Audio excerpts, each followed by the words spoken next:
Originally to be number 5 versus number 10 at flyweight, out is Haqparast due to some concussion symptoms. So on incredibly short notice, it was announced on August 21st that Lipe Detona, Felipe dos Santos out of Shoot the Box Diego Lima down in Brazil, would be taking this fight. So now we're in a funny zone. We're in the Steven Erceg zone. And if you don't know what that is, Australia's Steven Erceg, on about a week's notice, took a fight against then number 10, David Dvorak, who Manel Kape was able to beat in his last win. But if you looked at that fight, Erceg, we knew he had all the tools, and all of a sudden, boom, you get that win over Dvorak, you're in the rankings. So Felipe dos Santos looking to jump the queue. He was originally supposed to be on Dana White's Contender Series Week 3 from this past summer against a tricky fighter in Luciano Pereira, who had a bad weight cut. So dos Santos is out, he's on the sidelines, and now he gets this fight. Now, that fight was supposed to be a couple of weeks ago. So you go from cutting weight in Brazil,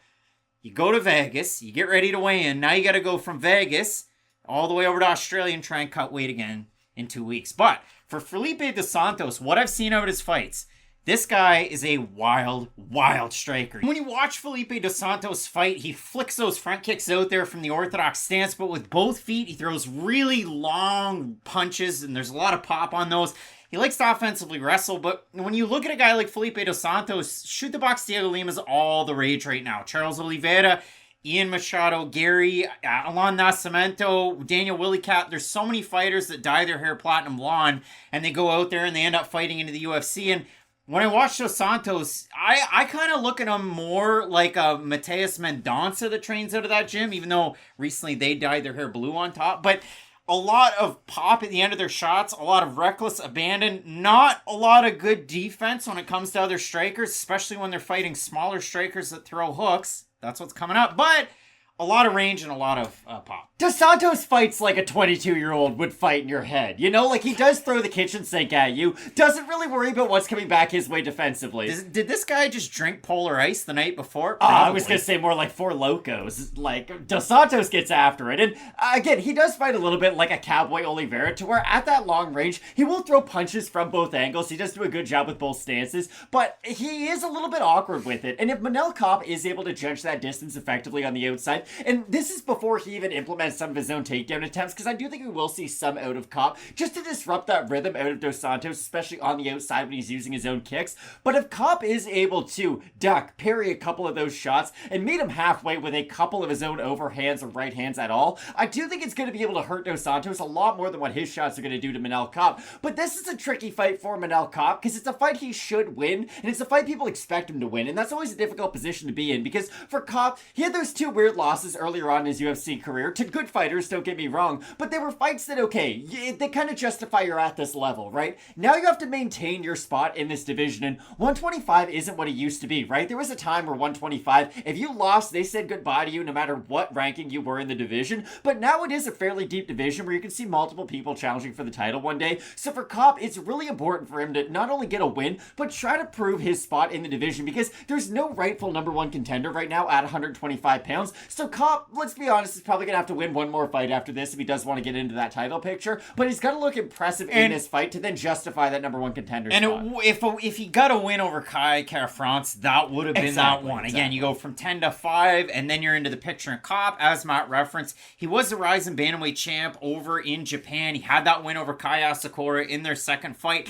Kape was a guy, a lot of wins. He faced some early struggles over there, and then he was able to withstand it, get himself into the UFC. Had that little bit of an athletic commission USADA complication there not that long ago, but his last win, he was all over it against David Dvorak, and that was where Dvorak started to kind of lose a little bit of his luster. Wins over Jalga Shumagulov and Ode Osborne before that. So if you look at it for Kape, obviously the weigh-ins are always a little bit of a question mark. We've seen that so far in the UFC. For Lipe Detona, I now go by the name of Detona, Jackie Detona. Yeah, kind of like Jackie Detona from what we do in the shadows. But when you look at a guy like Detona and his striking against some of the smaller guys, his last couple of wins, a lot of volume, poor striking defense, good takedown offense, poor takedown defense, good jiu-jitsu.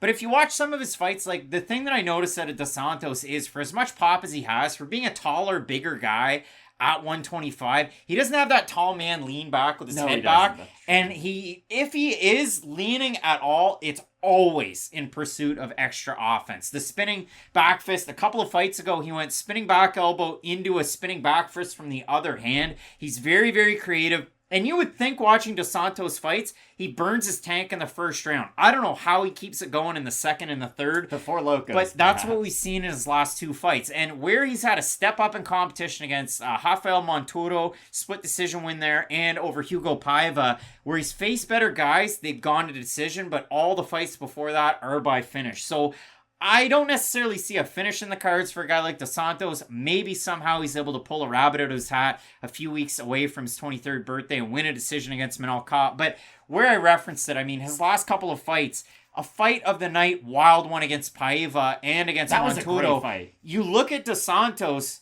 small guys in the pocket can hit him to the body. He does have a high guard, and he brings his elbows down well, but where he gets hit by hooks to the body, and he gets hurt quite a bit. He gets hit by hooks around his guard, and that's exactly the Manel Kape game plan. Plus, Kape has some of the fastest hands in this division. So, for me, Matt, the odds, yes, Manel Kape is heavily favored against a short notice debuting fighter who's 22 years old in the RSEG zone. We have a look at the Tapology vote. Surprise us there to you. I'm going to say over under 95% Kape.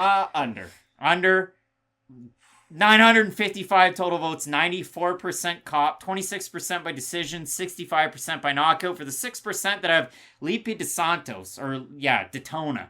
37% by decision, 24% by submission. I've been wearing glasses all day, but when I look at this fight, Matt, I have Manel Kape. I mean, Felipe dos Santos, it was a really fun rewatch. This guy is absolute hell on wheels, but defensively, he's a liability to your team. It's like having Dion Waiters out there. So for me, Matt, I like Starboy, but even in 2023, after a few years on the shelf, teams want Dion.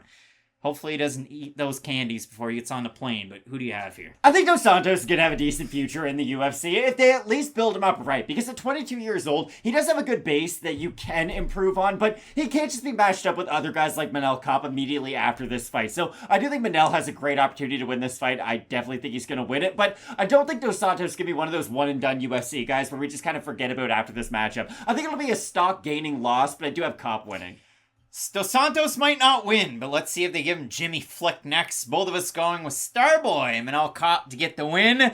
Got some big-time fights. Co-main event, a main event, and they are on the way. You're going to want to keep it locked in with Fight Night Picks, we always say. Let's get into it.